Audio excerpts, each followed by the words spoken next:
Assalamualaikum warahmatullahi wabarakatuh. Selamat sore kawan. Emang yang nonton sore? Nah gini kawan, selamat hadir di channel kami si Maya Senja. Wede, apa tuh? Malu bertanya sesat di jalan. Wede. Nah makanya harus sering-sering tanya biar kita jadi orang kaya.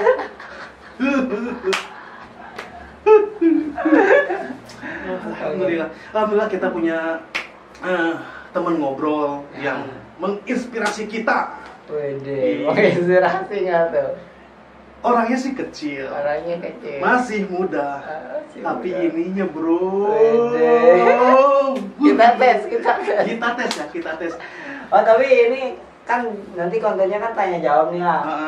Nah ini nggak janjian nih pertanyaannya apa nih, ya kan? Ya iyalah. Nah, jadi teman-teman juga bisa nanya di komentar, siapa tahu nanti diselipin. Oke. Di next konten. Harus tanya biar nggak sesat di jalan, ya, oke? Benar. Kenapa? Langsung. Kita langsung aja. Oke, kita siap. langsung aja biar apa ya? Cepet paham. Oke, siap. Apalagi kita pengen apa ya? Ke alam-alam kekayaan. Iya kan? Iya. Iya kan? Mas, hari gini pengen mikirin jadi orang miskin gitu. Emang ada orang pengen miskin? Banyak kak. Oh gitu. Bego ya. Aduh. Makanya ya saya udah tua, bangka gitu kan. Tapi tetap ganteng kan. Kenapa harus pakai dasi SD? Karena otak saya masih SD dibandingkan beliau. Waduh. Baju saya aja baju orang frustasi. Garah. Aduh. Jadi mau bertanya tentang kehidupan sekarang nggak, tentang ke bisnis, apa dibilang bisnis nggak tahu saya bisnis apakah ini cuma hanya nabung, apakah hanya invest, saya nggak tahu ya. Ini tentang cryptocurrency. Currency loh. Aduh, currency ya, sorry ya bro. Sepertinya sedang ada kasus forensik. Soalnya ya maklum lah. Iya. Nah gini pertama-tama saya mau tanya, apa sih kripto itu? Oke. Apakah itu sejenis uang digital apa gimana, saya nggak tahu. Tolong jelaskan. Oke, jadi cryptocurrency menurut pemahaman saya nih ya. Jadi bisa jadi pemahamannya beda soalnya. Karena banyak orang yang mengatakan bahwa cryptocurrency itu adalah uang digital. Tapi memang digadang-gadang seperti itu. Cuman menurut saya, untuk saat ini cryptocurrency belum bisa jadi uang digital. Kenapa? Karena biaya transaksinya mahal banget. Contoh misalkan Bitcoin. Salah satunya misalkan El Salvador, negara El Salvador menjadikan Bitcoin salah satu mata uang yang resmi. Bisa dicek ya di ensiklopedia, itu resmi ya. Tapi masih banyak banget pikiran liar saya ngomongin tentang konspirasi ya. Jadi bisa jadi El Salvador itu cuman buat naikin si Bitcoin doang. Karena kalau dijadiin mata uang, coba bayangkan beli tahu di El Salvador. Harganya misalkan tahu di El Salvador anggaplah $2 sekresek, ya kan? Gas fee-nya berapa Bitcoin? Itu bisa 200.000, 300.000 rupiah. Jadi beli tahu 14.000, biaya transaksinya 200.000. Kawan SD banget. Terus gini, di Argentina menjadi salah satu pembayaran gajian. Coba bayangkan, sekarang tanggal 5, aya punten mah. Oke, tanggal 5 misalkan, orang-orang gajian misalkan anggap aja di Indonesia 5 juta. Pulang nih, gajian 5 juta, ya kan? Pas nyampe rumah, Bitcoinnya turun 50%. Gimana dong? Ya kan? Baru juga gajian, Bitcoinnya anjlok 50%. Pas mau dicairin, ya nggak jadi deh. Setar-setarannya kurang gitu, bayar setarannya kurang, cicilannya jadi mandek, segala macamnya jadi mandek.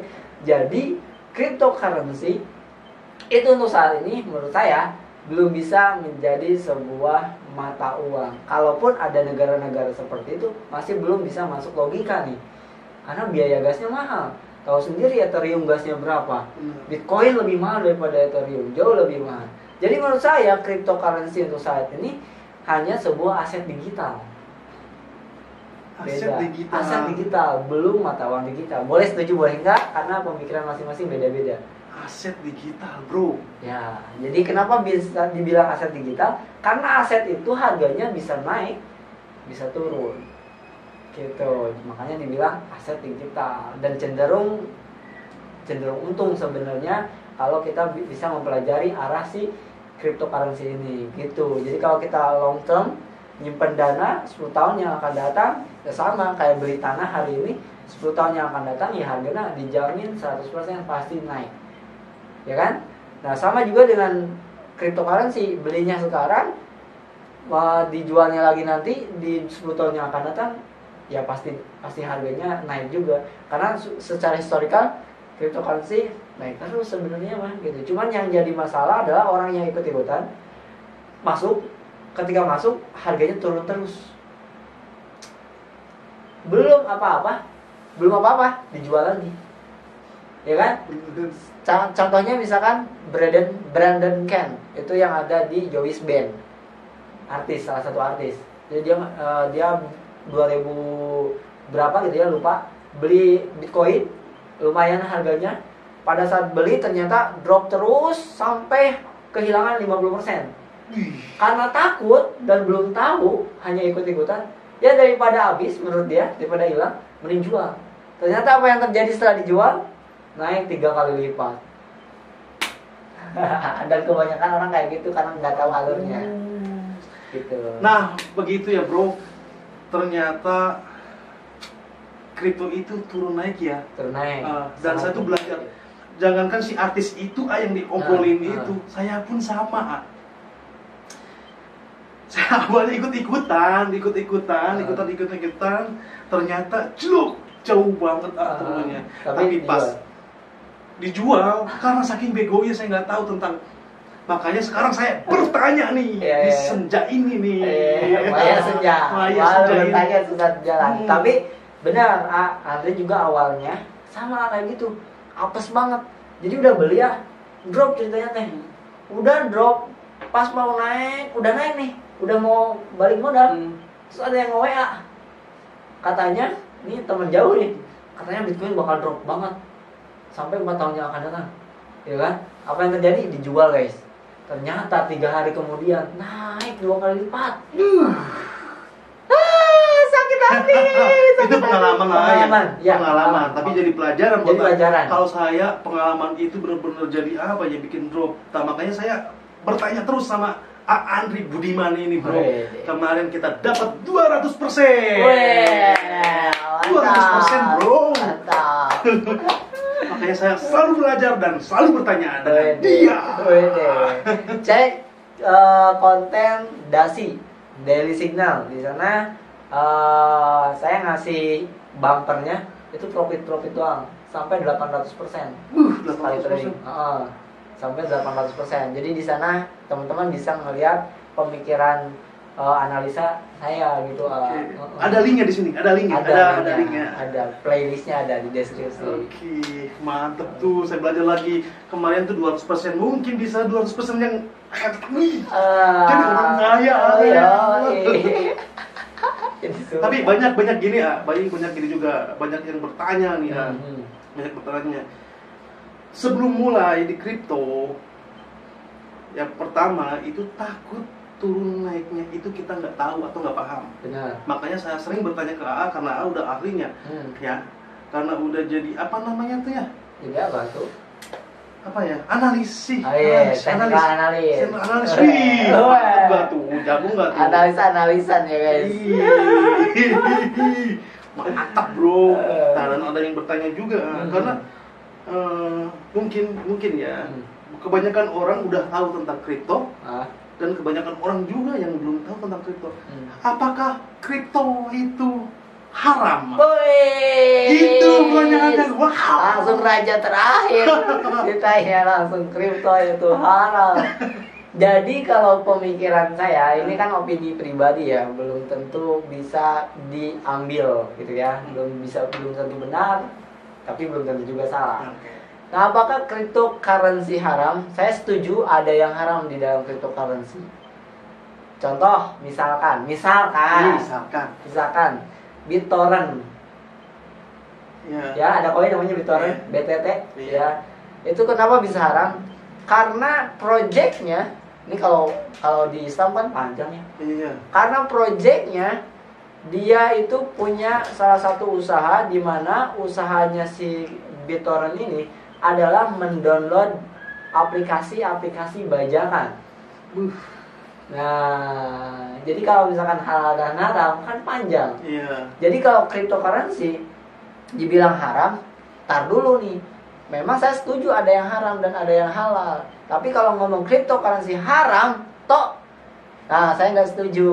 Karena harus dipelajari dulu. Karena ada ribuan koin di sana, ada ribuan aset di sana yang harus kita gali satu-satu.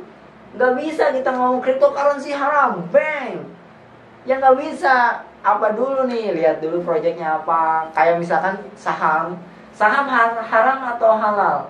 Saham itu pada dasarnya, pada prinsipnya itu halal. Justru saham itu yang terbaik ya di Islam dibanding peminjaman. Jadi ada satu perusahaan minjem modal ke bank dengan bunga, ya kan? Iya. Nah itu kan haram. Tapi ini bukan kata saya ya, ini kata Zakir Naik ya, Dr. Zakir Naik. Bisa ditonton Dr. Zakir Naik. Ini referensinya dari Dr. Zakir Naik. Nah, tapi dengan saham ini si perusahaan dapat untung, tapi si investor juga dapat untung, bagi hasil namanya. Tapi kan nggak semua saham halal. Oh iya jelas, saham miras misalkan, yang nggak bisa halal. Jadi bukan sahamnya yang halal atau haram, per perusahaannya atau per asetnya atau per kriptonya. Gitu. Kayak misalkan ada orang bilang Bitcoin haram, oke lah, nggak masalah kalau misalkan Bitcoin haram. Karena Bitcoin itu apa sih? Proyeknya apa sih? Bisnisnya apa gitu. Dan bisa jadi Bitcoin memang mata uang yang sah di El Salvador misalkan. Maka Bitcoin dijual belikan jadi riba di El Salvador karena sah, mata uang yang sah. Tapi kalau misalkan kita beli kripto yang lain, contohnya misalnya ZIL. Misalkan ZIL ya. Beli ZIL. ZIL riba nggak beli ZIL? Balik lagi, mata uang yang sah bukan? ZIL. Bukan, yang nggak riba. Gitu ya. Jadi haram dan halal itu harus panjang nih videonya gitu. Jadi harus satu-satu dibenahi, dipretelan gitu. Nggak bisa langsung orang ngomong, trading haram. Nah makanya kalau pengen lengkap jawabannya, nanti bikin. Iya, tanyain terus. Komen, tanyain terus. Nah ini bahkan referensi dari Ustadz Abdul Somad. Jadi jual beli emas juga pada dasarnya riba. Riba kan haram. Iya. Kenapa? Karena emas waktu dulu itu adalah mata uang yang sah. Tapi ada perubahan. Kenapa? Karena saat ini emas itu bukan mata uang yang sah dimanapun. Jadi emas itu adalah komoditi. Makanya jual beli emas jadi nggak riba, jadi nggak haram. Gitu. Referensinya Ustadz Abdul Somad bisa dicek pokoknya. Ustadz Abdul Somad jual beli emas atau misalkan kayak tadi Dr. Zakir Naik saham gitu ya. Jadi banyak banget sih referensi dari dai-dai besar bahkan sekelas ulama internasional ya dari Dr. Zakir Naik.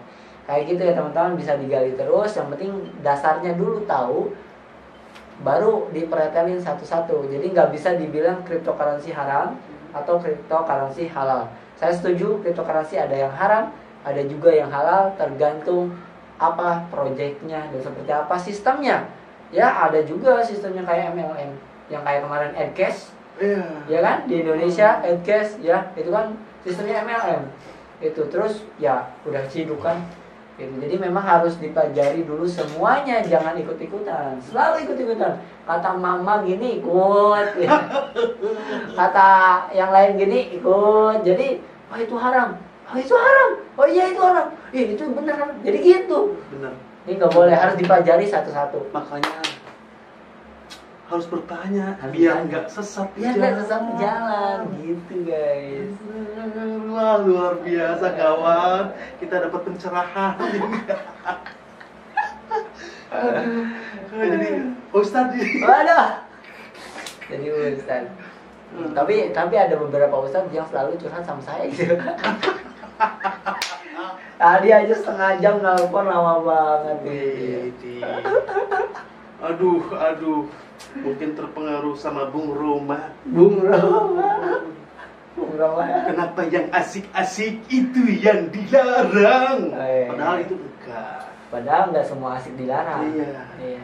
Soalnya kalau asik dilarang marah Hana Asanti. Kenapa tak? Kan asik keluarga. Kan keluarga asik. Kalau dilarang dia marah. Tiba-tiba dilarang. Maaf ya, ke Anang. Love you. Aduh. Boleh nggak sambil ngerokok saya? Boleh. Soalnya dia nggak rokok. Enggak. Karena ya mungkin bapaknya haram. Kalau saya enggak, karena saya suka. Saya bingung sama orang ngerokok. Kenapa gitu harus ngerokok? Kenapa? Kan bisa nggak ngerokok? Kenapa harus ngerokok? Iya. Padahal nggak ada yang sesuatu yang apa Iya, gitu. iya. Manfaatnya apa? Coba. Atau mungkin nikmat ya. Iya, kenikmatan. Wih, kenikmatan emang nggak bisa disamakan sama orang lain. Ada orang-orang yang nikmatnya itu jalan-jalan terus. Ada orang yang nikmatnya itu ngobrol terus keliling kampung tuh, ngobrol di sini. Iya kan? Ada orang yang kenikmatannya mancing terus. Kan untuk orang-orang yang nggak mancing kan aneh. Iya. Hari mana mancing wae kenaon ngalalau meuli di pasar tere. Gitu kan. Kan buat orang-orang yang nggak sepemikiran kan aneh, tapi buat dia ya itu kenikmatan. Makanya kenikmatan itu beda-beda dan nggak bisa diprotes. Nah, dan kita harus bisa menikmati sesuatu dengan secara bersama, yaitu belajar, bro. Yuk kita belajar yuk, tanya-tanya. Ini guru besar saya, guru kecil. Guru kecil. Guru kecil. Oke. Masih banyak pertanyaan, tapi mungkin lain waktu gitu. Ya, Bapak, ini episode 1. Episode 1 akan ya. banyak pertanyaan. Masih banyak pertanyaan yang bikin kita jadi tahu dan kita bisa melakukan itu dan kita bisa kaya. Maya, jadi Maya itu sebenarnya waktu kemarin tuh saya ngajakin Abadru bikin konten Maya Senja ya kan. Padahal Maya itu tadinya bukan mau malu dan sesat jalan, mau kaya. Mau kaya, bro. Kenapa? Ayo ganti lagi Maya. Mau kaya. Tapi kalau mau kaya ya harus tanya-tanya dulu. Tanya dulu, makanya jadi Maya Senja. Maya Senja. Cakep. Oke, dan mungkinlah besok-besok tonton dan komen aja dulu di sini. Tanya-tanya dan next time kita bahas pertanyaan itu di video selanjutnya. Oke? Ya. Dan saya Badru Ganteng. Dan Andri Budiman berbudi dan beriman. Di Maya Senja, malu bertanya sesat Sesat di di jalan. Yo.